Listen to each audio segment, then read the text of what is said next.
BNP একটি রাজনৈতিক দল। তারা প্রতিশ্রুতি দিয়েছে তারা বিভিন্ন ক্ষেত্রে সুশাসন এবং নিয়ম প্রতিষ্ঠা করবে।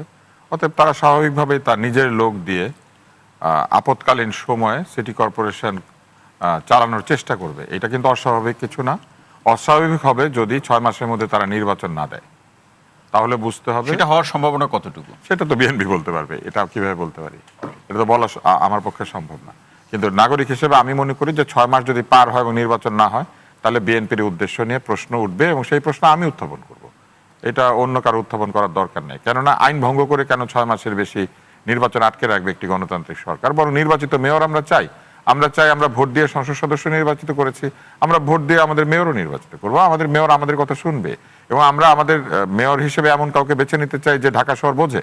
ঢাকা শহর শুধু না, বিভিন্ন শহরের নাগরিকরা যার যার শহরকে বোঝে এরকম লোককে মেয়র হিসেবে নির্বাচিত করবে এবং সৎ, নিষ্ঠাবান, পরিশ্রমী, যে সিটি কর্পোরেশনের সেবা কি, ক্ষমতা কি, এই ব্যাপারগুলি জানে, সেরকম লোককে নির্বাচিত করবে। কেন আমি বলেছিলাম যে ইন্টারিম সরকার এটা করতে পারতো? ইন্টারিম সরকার এটা করতে পারতো। ইন্টারিম সরকার সারাক্ষণ ব্যস্ত ছিল অবৈধ অধ্যাদেশ জারি করে গণভোট করা, তারপরে প্রেসিডেন্টকে ব্যবহার করা, যেটা নিয়ে এখন দেখেন প্রেসিডেন্ট নিজেই বলেছে যে আমাকে ওরা ব্যবহার করেছে, এরকম একটা কথা কিন্তু প্রেসিডেন্ট সাহেব বলেছেন। এইগুলো নিয়ে ব্যস্ত ছিল লম্বা ইন্টারভিউ দিয়েছে। ইন্টারিম সরকার বিএনপির কথা শুনতো, এখন কি সেটা বলা হচ্ছে? তার বিএনপির কথা শুনে ইন্টারিম সরকারের অধীনে এই সব দল নির্বাচনে গেল কেন?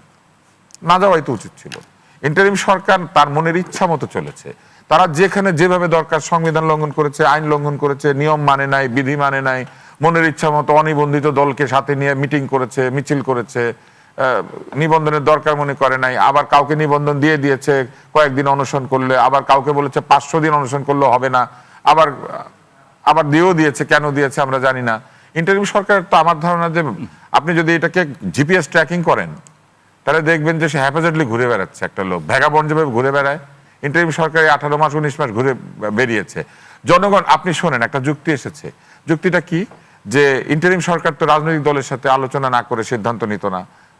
চুক্তি করার সময় রাজনৈতিক দলকে জানানোর দরকার মনে করে নাই। আমেরিকা আসলে পরে তখন আর রাজনৈতিক দলের কথা মনে থাকতো না, তাই না? চুক্তিগুলো করার সময় রাজনৈতিক দলকে জানিয়ে করেছে, রাজনৈতিক দলগুলির সাথে আলাপ করে করেছে। এখানে তো জামাত ইসলাম আছেন, আপনারা জানতেন এই বাণিজ্য চুক্তির আগে বাণিজ্য চুক্তির ধারা কি? এনসিপি আছে, আপনারা জানতেন? বিএনপি জানতো?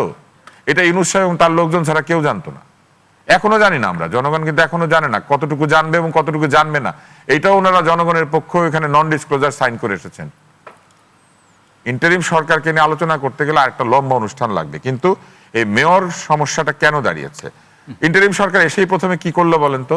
ঢালাওভাবে সমস্ত কাউন্সিলর এবং সমস্ত মেয়রদেরকে ছাঁটাই করে দিল। সব নির্বাচনগুলো কি খারাপ হয়েছিল?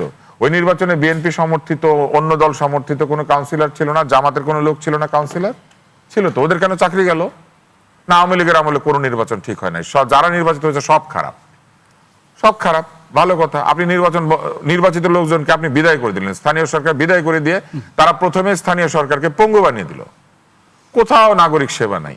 জন্ম মৃত্যু সনদ কে সাইন করবে, কেমনে হবে, কোথায় যাবে জানে না। এলাকার কাউন্সিলর পলাতক। এটার পিছনে কি রাজনীতি ছিল নাকি আসলে একটি নির্বাচন করতে গেলে যে সক্ষমতা বা সাংগঠনিক অবস্থা? ইন্টারিম সরকারের প্রথমত কোনো হোমওয়ার্ক ছিল না। প্রথম এলজেআরডি উপদেষ্টা তো মৃত্যুবরণ করলেন, আর দ্বিতীয় এলজেআরডি উপদেষ্টা ওনার সচিবের কাছে চিঠি লেখেন 2 বছরের জন্য মেয়রকে নিয়োগ দেওয়া, মানে মেয়র পদমর্যাদায় প্রশাসক সাহেবকে নিয়োগ দিয়ে দেন। যে সাহেবকে আমরা কেউ চিনতাম না, কিন্তু ঢাকা শহরের নাগরিকরা চিনে না এমন একজন লোক ঢাকা শহরের প্রশাসক হয়ে গেল। না সে কোনো সরকারি আমলা যে অনেকদিন কাজ করেছে বিভিন্ন জায়গাতে, তার অভিজ্ঞতা আছে। উনি নদী বিষয়ে এনজিও চালায়। ইন্টারিম সরকারকে তো লোকজন এনজিও গ্রাম সরকার বলতো। কেন বলতো? কারণ অর্ধেক তার গ্রামীণ আর অর্ধেক তার এনজিও। এবং সেই ইন্টারিম সরকার যেগুলো করে গিয়েছে সেগুলোকে এখন আবার রাজনৈতিক দলের নেতৃবৃন্দ বলছে ইন্টারিম সরকার হইলে কি তার কথা শুনতে হবে? উনি না আদর্শ, ওনার পিছন পেছন না, উনি যা করেন সেইভাবে আমাদের ওনার ইয়ে পালন করতে হবে, ওনার নিদর্শন পালন করতে হবে। উনি তো একটা মুসলমানকে ঈদগাহে নামাজ পড়তে যেতে বাধা দিয়েছেন ইন্টারিম সরকার। একটা মুসলিম পুরুষ সে ঈদগাহে নামাজ পড়বে, তাকে কি কারণে বাধা দিবে? ওনার পেশা সচিব এসে বলে যে উনি যা করেছেন সব সংবিধানের মধ্যেই করেছেন, আইনের মধ্যে আছেন। কোন সংবিধানে লেখা আছে যে প্রেসিডেন্ট ঈদগাহে নামাজ পড়তে যাবে আর তাকে নিরুৎসাহিত করা হয়? অনিবন্ধিত দলকে নিয়ে বেরু করতে যায় হচ্ছে জাতিসংঘে, আর কাতার থেকে সরকারি আমন্ত্রণ পাওয়ার পরে প্রেসিডেন্ট সাহেব যাইতে পারে না। এটা কোন ইন্টারিম সরকার? এটা কোন সংবিধান তারা মেনেছেন?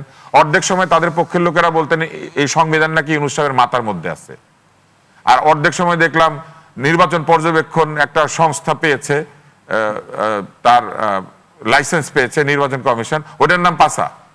নির্বাচন থেকে পাসা, সংবিধান থেকে মাথায়।